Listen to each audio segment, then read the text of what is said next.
தமிழ்நாட்டில் வளர்ச்சி, இயற்கை, விவசாயம் மூன்றும் ஒரே மாவட்டத்தில் உச்சநிலைக்கு சென்று சேர்ந்திருக்கிறது. அது எது தெரியுமா? தர்மபுரி. இந்த ஒலி கேட்டவுடன் நீங்க தர்மபுரி தானா என ஆச்சரியப்படுவீங்க. ஆனா இதுதான் உண்மை. ஒகேனக்கல் தொடக்க சக்தி காவிரி நதியின் கர்ஜனையை உலகத்துக்கு அறிவிப்பது ஒகேனக்கல். நீரின் கொதிநிலையை காட்சியாக மாற்றி தமிழ்நாட்டின் நயாகரா என்று பெருமைப்படும் அதிசயம். விவசாயத்தின் உயிர் மண்டலம் தர்மபுரியின் மண் சாதாரண மண் அல்ல. இது உழைக்கும் கைகளின் வரப்பிரசாதம். தென்னை, மாம்பழம், மிளகு, சிறுதானியங்கள். தமிழ்நாட்டில் அதிக அளவு உற்பத்தியாகும் விவசாய சக்தி மையம் இதுதான் தர்மபுரி.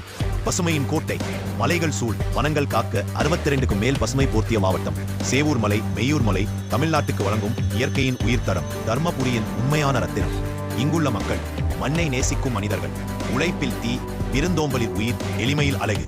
வளர்ச்சி பாதையில் வேகம் என்று Dharmapuri. Coconut industries, food processing units, organic farms, wood industry இவையெல்லாம் வேகமாக வளர்ந்து வரும் தொழில் மையம். இது நெடுஞ்சாலைகளால், ரயில்களால், புதிய ப்ராஜெக்டுகளால் தமிழ்நாட்டின் புதிய வளர்ச்சி மையமா மாறுது. இயற்கை, நீர், மண், விவசாயம், மக்கள், வளர்ச்சி இதையெல்லாம் ஒரே மாவட்டம் தர முடியும் என்றால் அது தர்மபுரிதான். தமிழ்நாட்டின் மறைக்கப்பட்ட ரத்தினம், விரைவில் பிரகாசிக்க போகும் எதிர்கால தலைநகர்.